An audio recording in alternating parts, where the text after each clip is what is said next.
I'm looking for my sons. Oh, they went on a quest. But don't worry, I told them about the map, I told them about the gym, I told them about the curse.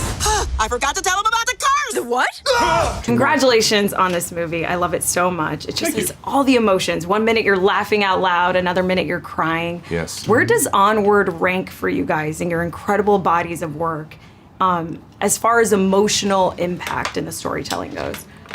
It's pretty far up there, if I'm honest. Yeah. I mean, for me, like, growing up, admiring people in the film industry, like, I always wanted to be a superhero, Spider-Man specifically, and I was lucky enough to be given that opportunity, and then I always wanted to be in a Pixar movie, and here we are today with my buddy Chris. Like, it's like, I'm so lucky to be here, and for it to be such a great piece of work and something that we're both equally so proud of, it just couldn't get any better, really. I'm just pretty stoked to be here, and so excited for people to see this movie.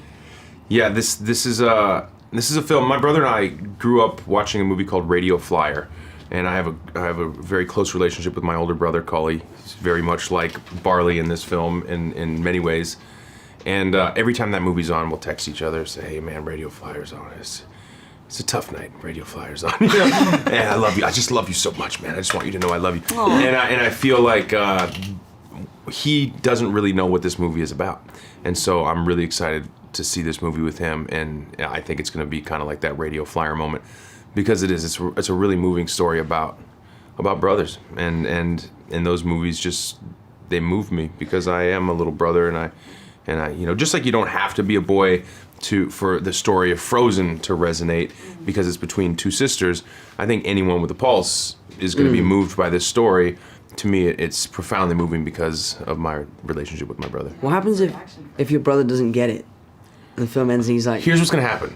He's gonna totally get it, and then he's gonna turn to me and pretend like he didn't get it, just to mess with me. Because that's what my older brother does. Sure. What was more emotional for you guys, Iron Man's death or the ending of this film? Well, I haven't seen the film yet, and... Avengers? No, I haven't... What is that film? Iron Man's death for me was super emotional, because, you know, I have a very, very strong and close relationship with Robert and also with Iron Man, because I grew up watching those films.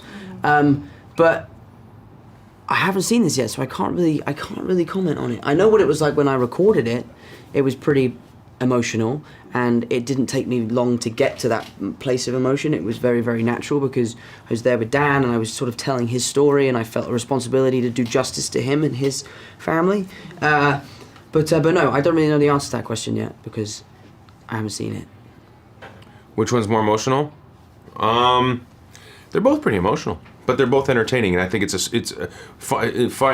making emotion palatable in a movie is really about balance. And I think if you move forward with just emotion, it's exhausting, and if you move forward with just comedy, it feels a little empty. And I think this is the type of film that balances really nicely, and the jokes are tethered to a strong emotional through line, and the emotion is tethered to amazing, beautiful scenery, great jokes, a bunch of really like edge of your seat adventure, and so it's really got a great balance of all that. But it'll make you laugh, it'll make you cry. I can't wait for the world to see it. Thank you guys so much for What sitting do you think down Rotten with me. Tomatoes going to give it? I think 100%.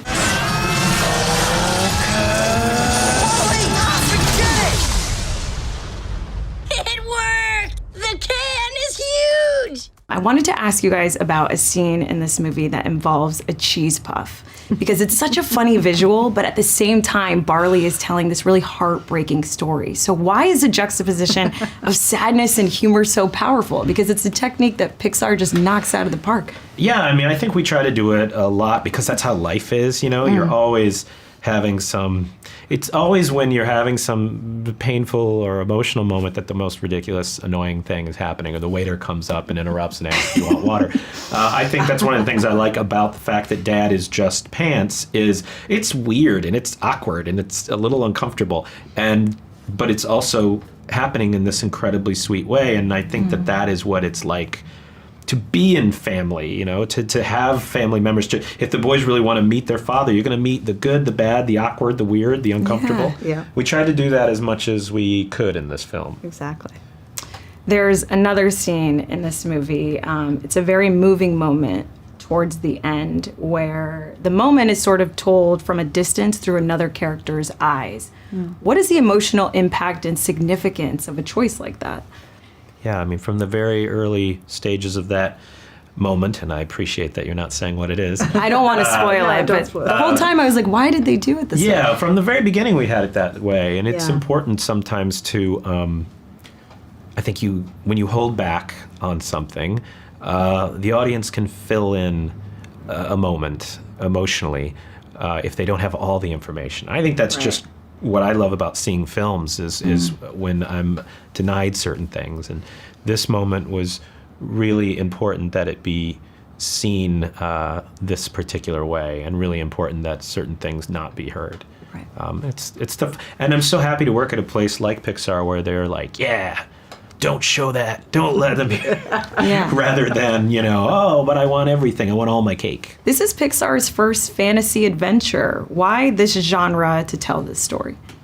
Yeah, I think we kind of needed this genre to tell a story that involved magic and involved these two brothers going on a quest to try to bring their father back for a day. And so it kind of needed to have magic, and where do we see magic but in fantasy? And we wanted it to be a modern, because it is kind of a modern story. Yeah. So it kind of just all snowballed into a modern suburban fantasy world. Yeah.